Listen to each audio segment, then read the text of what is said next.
everybody, how are you today? Welcome back to the Blossom Review. Today we're talking about Netflix's Ashura, which came out last Thursday. You might be wondering, what Ashura was that? Because Ashura hasn't received a lot of marketing, so I think everybody has found it curious that Netflix just dropped this random Japanese show directed by a very famous Japanese director without really saying anything. It definitely hasn't received the amount of marketing that Squid Game has received. So, but despite that, despite the lack of marketing, ever since its release last Thursday, Ashura has received, it has had this very, very warm reception by both audiences and critics alike. And we are here today to try to understand why. Why is everybody praising Ashura so much? So Ashura actually comes from a book called Ashura no Gotoku, written by the legendary Mukoda Kuniko. So Mukoda is one of the most important female screenwriters in the history of Japanese television. And Mukoda wrote this novel and also wrote the script for the very first adaptation of this novel, which was a 7-episode series that aired on NHK in 1979. And then in 2003, the book received another adaptation, so this time it was a film called Like Ashura. And now, over 45 years after Ashura no Gotoku, we have this incredibly amusing, vivid, and engrossing version, written, directed, and edited by the incredible Koreeda Hirokazu, one of my favorite directors ever, so this might be a little bit biased. So this review is spoiler free. You don't need to worry about it, so you can watch the review and then go to Netflix and watch it. So to start, if you don't know what the show is about, Ashura is set in the late 70s, early 80s, and it follows the 4 Takezawa sisters. So you have Tsunako, played by Miyazawa Rie, Makiko, played by the fantastic Kono Machiko, Takiko, played by Aoi Yu, and Sakiko, played by the lovely Hirose Suzu, who is extraordinary in the show. So the 4 sisters find out that their father, Kotaro, played by the great Kunimura Jun, has a lover and a child. Their mother, Fuji, played by the lovely Matsuzaka Keiko, doesn't seem to know anything about it, so they decide to keep it a secret for their mother's sake, pretty much.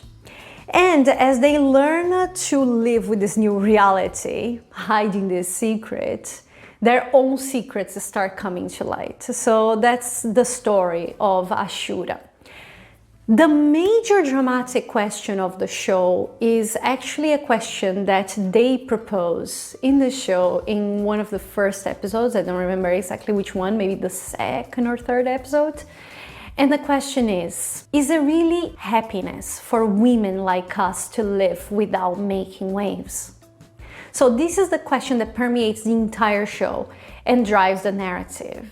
So this is what we're talking about today, how they use it and how they answer this question throughout Ashura. Ashura is the epitome of character-driven storytelling. It celebrates women through complex female characters who quietly but passionately try to understand who they are and what they want in an incredibly misogynistic, patriarchal society. So for me, Ashura was a very, very curious watch because it made me feel incredibly uncomfortable, but at the same time comforted and, empowered, I guess. Because Ashura is drenched in sexism. Women and men are constantly expected to be stereotyped beings. Throughout its 7 episodes, if you pay attention to the dialogue, even the most casual of all chit-chat is peppered with comments about how men and women are meant to be. So for me, as part of a contemporary female audience, Ashura hurts at times. It frustrates, it angers, it sickens. And it hurts because men are constantly victimizing themselves as they live a life bursting at the seams with forgiving attitudes that allow them to do whatever they please, regardless of the consequences. So you see that sexism is an intrinsic part of the social fabric, and male entitlement is designed to confine, to blame, and to judge women all the time. So the lives of the Takezawa sisters are plastered with gender roles and expectations. Women are raised to become meek mothers and housewives, and they are naturally brainwashed into believing that this is how the world is supposed to work. So it hurts, and it hurts to see women blaming, belittling, and arguing with fellow women. But I think you realize that at the end of the day, they are the byproduct of their time. You know, they were taught to perpetuate certain beliefs and certain ideas and certain behaviors. Their rebellion, however, does exist. And Ashura allows its female characters to blossom into flawed and nuanced human beings who are instinctively more than what society dictates they should be. I think women in Ashura, they are powerful, they are vibrant, they are determined, but they are also fearful, they are naive, they are jealous, because at the end of the day, they are only human. And they battle not only society, but they battle the scars that society gives them. As they navigate pain and joy, they are the ones who are constantly moving the plot forward. Every step they take, no matter how miscalculated it may be, is clearly motivated, and it represents who they are as individuals. So whether or not society, the world wants them to, these women are constantly creating ripples in their realities. And despite the molds that they are held into, they create their own unique identities. Ashura is not only about women, but it's also about human connections. So Ashura highlights the beauty and the intricacy of human connection by exploring different relationships, exploring the relationship between siblings, between parents and children, between husbands and wives, and of course between lovers. So what I really enjoyed about Ashura is that nothing is ever black and white in the show, but this marvelous infinite range of colors that allow for countless combinations. So Tsunako, Makiko, Takiko, and Sakiko, they love each other as much as they irritate each other. They wholeheartedly agree but bitterly disagree. They are the same but the complete opposite. It's beautiful to see this relationship between the four of them.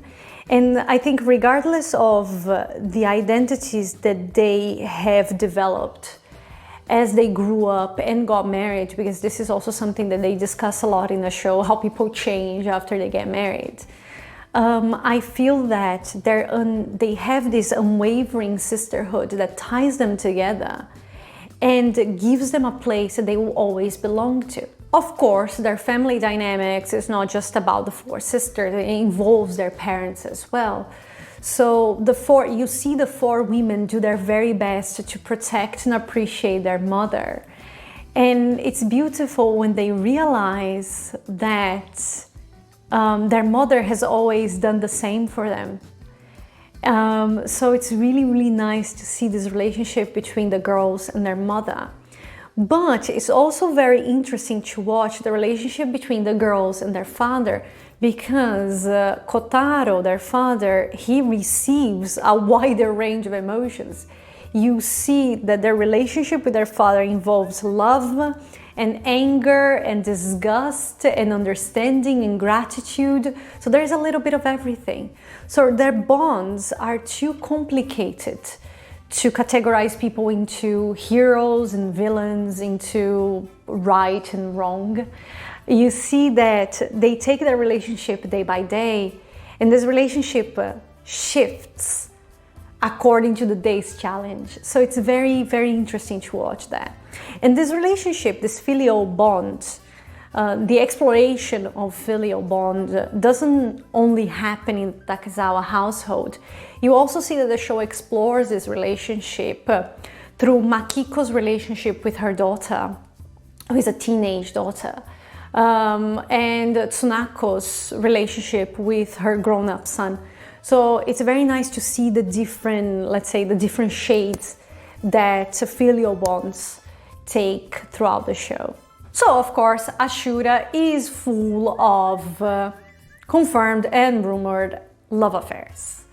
Throughout history, if you look into it, you will notice that it is said that the attitude towards extramarital affairs in Japan comes from the fact that marriage has played more of a functional and not romantic role in society. That means that people get married because they have to, not because they want to. Women are taught to have sex because they need to become mothers, not because they have or because they should have any sort of sexual desire. So, affairs become a natural way through which these people, or better yet, these men, fulfill the emotional and sexual needs that they have, but the needs that are not fulfilled by their marriage. However, what I like about Ashura is that it sort of twists this perspective. Ashura presents us with female characters who clearly have emotional and sexual desires that they want to fulfill in their marriage, but they can't in a way because men just refuse to see and accept their emotional and sexual needs and desires. So Ashura is an unexpectedly sensual show. It's incredible how Ashura vibrates with this sexual tension throughout, even though Ashura doesn't have a single sex scene. So I find it fantastic how sexuality is something that you can convey in so many different ways. So sexuality in Ashura is constantly present, and it helps illustrate the roles that are imposed on women and the means that women have to fight against these roles that are imposed on them. So take Takiko as an example. Takiko, unlike her sisters, who are much more open and comfortable with the idea of sex and desire, Takiko feels confined by the idea that she has never been pretty enough. So another expectation placed on women right here. Then she sort of, you see that she has very, very low self-esteem, and she battles that low self-esteem every day. And she tries to mask this low self-esteem with this extremely conservative nature. She's scared of her desires, and it's as if she doesn't have the right to want somebody or to be wanted in return. So when she meets Katsumata, who is played by Matsuda Ryuhei, she falls in love with him, and you see that they try to get together. It's very difficult. It's a very difficult process for them to get together. She needs to fight her own fears and her own preconceived notions in order to make this relationship work. So the relationship between Katsumata and Takiko is actually a breath of fresh air in Ashura, because they are a couple that propose this innocence and purity of this almost idealistic romance in a world that surrounds them with cynicism. And cynicism in Ashura is justified because cheating is an intrinsic part of the narrative. However, even cheating doesn't really get a black and white treatment in Ashura, and I find that very interesting.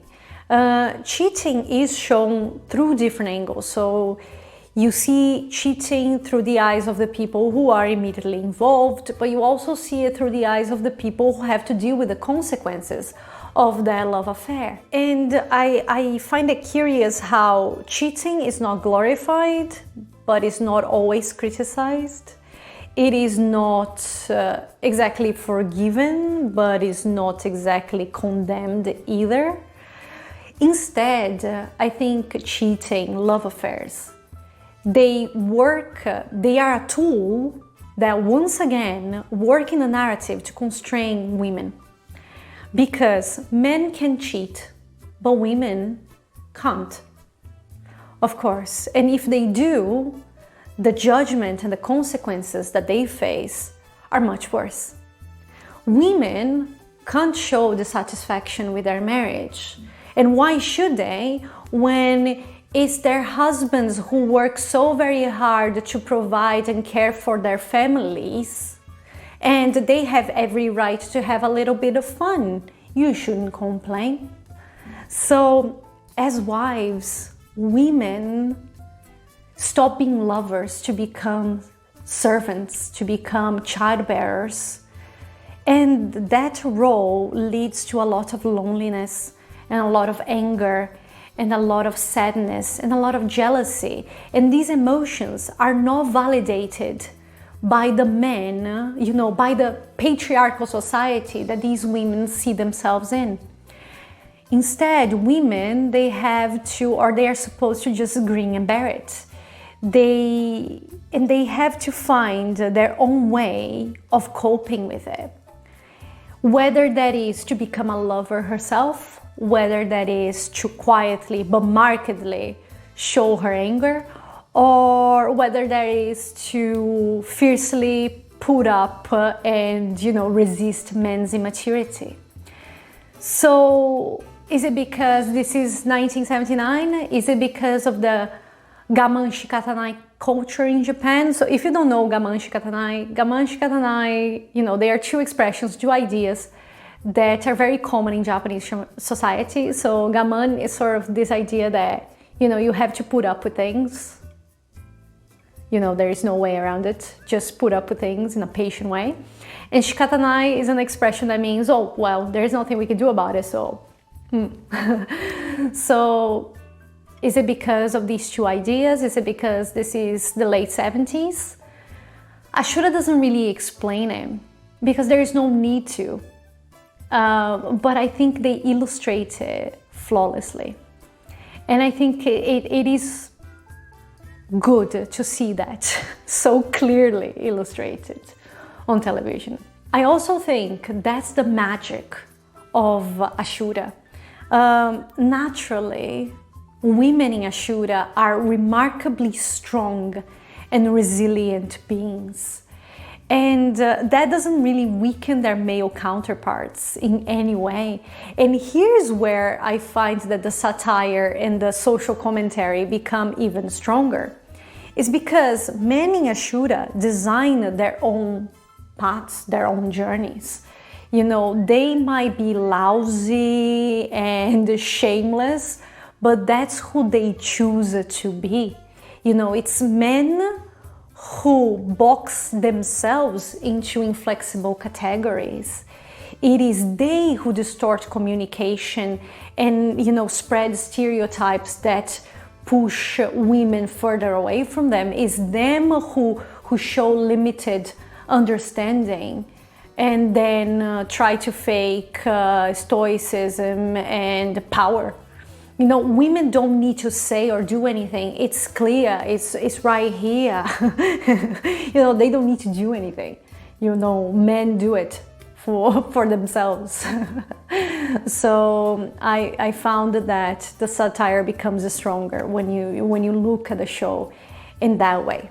Now let's talk about Koreeda's directing, and this is where I have to say that I'm very, very, very biased because I absolutely love Koreeda. Koreeda is one of my favorite directors ever. And I think Ashura proves, or Ashura explains why I love Koreeda so much, because Ashura is visually and narratively stunning. I think Koreeda's cinematography is once again of outstanding skill. His compositions highlight relationships and emotions, his use of color, but especially his use of light. I think it recreates a period in history, but it also illustrates, the characters' internal conflicts. So that's very, very, very nice to watch.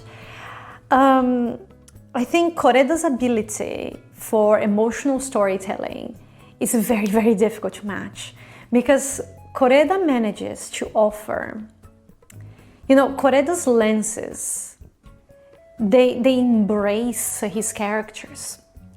They understand his characters' strengths and weaknesses, and then they allow these characters to show their kaleidoscopic natures. And that makes for such an interesting, curious watch.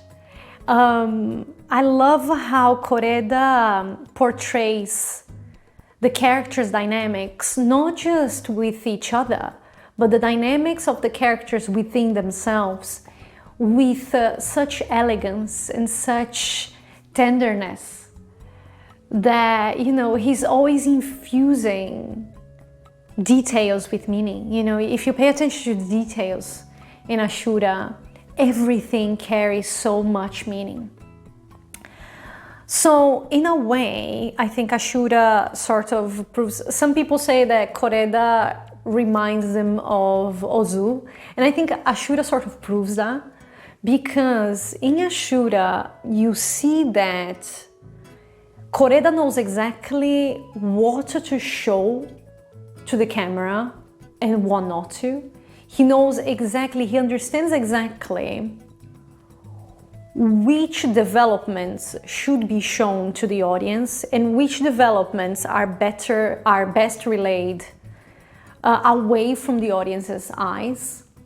So he also, I think, like Ozu, he paints his characters with such warmth and such empathy, and he finds the beauty in the quotidian.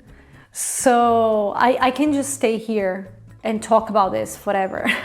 I love Koreeda. And another thing that I love about Ashura, I don't know if this is something that comes from the original book, because I haven't read the original book.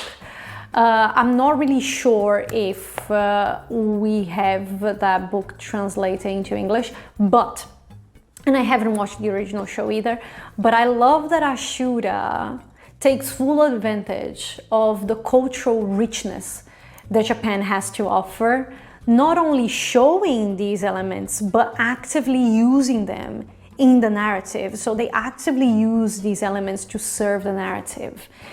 And so, for example, you have bunraku and no theater, and then you have discussions over the shape of onigiri.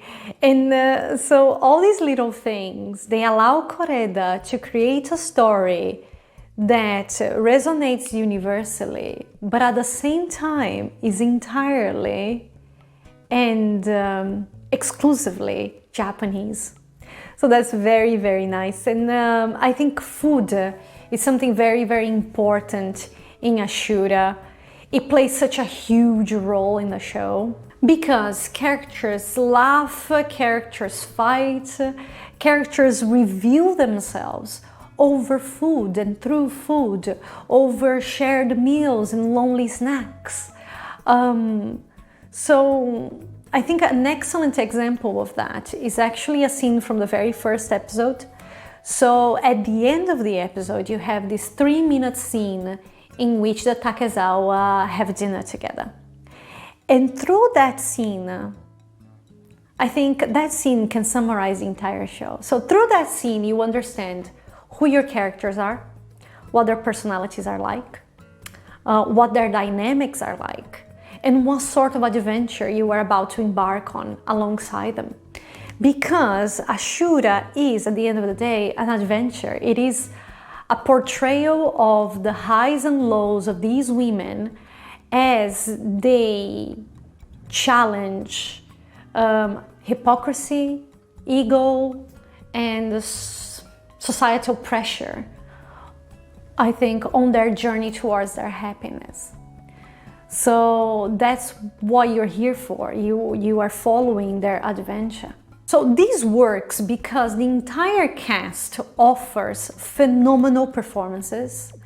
And I love the dialogue in Ashura. I love it. I adore it because the dialogue in Ashura is so sharp and so fast-paced that it gives the show this resounding rhythm despite its quiet and ordinary slice of life sort of nature. So Ashura, at the end of the day, you could say, is it has this sort of slice of life nature, sort of quiet, but the dialogue is just so sharp that it is the dialogue that gives rhythm to the show.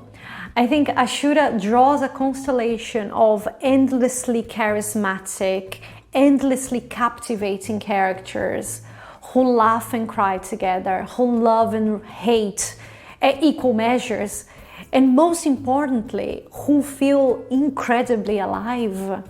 They entertain, they move, and they upset us, and we just can't let them go. I think Ashura lives in this bustling universe that has a very peculiar personality. And the combination between, the characters and the universe of Ashura, it, in a very delicate but very resolute way, it pulls us into every single moment of these characters' lives, no matter how joyful or tragic. So we feel like we are part of everything all the time. Now, the final question is, should you watch Ashura? I think Ashura shows acute and incisive awareness of its subject. It is an equally elegant and chaotic celebration of women. So through an excellent cast, stunning cinematography, and incredibly compelling storytelling, Ashura offers well-rounded characters that both abide by and challenge conventions. Now, if you are sensitive to the topic of love affairs, this is going to be a very uncomfortable watch for you. So you might not really enjoy it. But I do appreciate the fact that Ashura used love affairs in a very clever way to serve its narrative, to serve its theme. So I think that from the quiet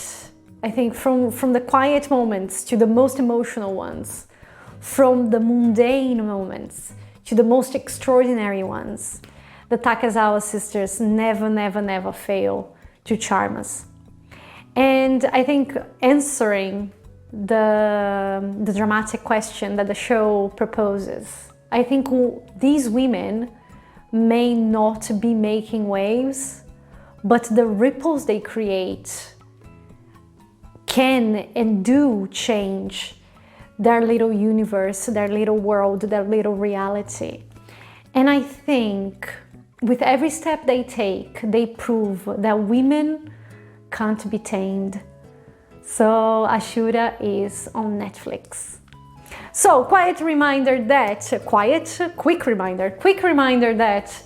This review is on the Blossom Review. We posted it yesterday, so if you prefer to read it, I'll leave a link in the description for you.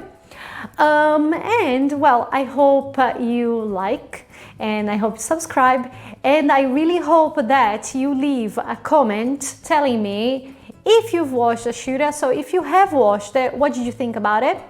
And if you haven't watched it, would you like to watch it in the future? So let me know in the comments.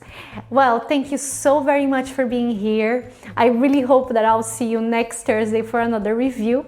And I hope you take care of yourself and have a lovely, lovely day today and a lovely weekend ahead. Thank you so very much. Have a lovely day. Bye.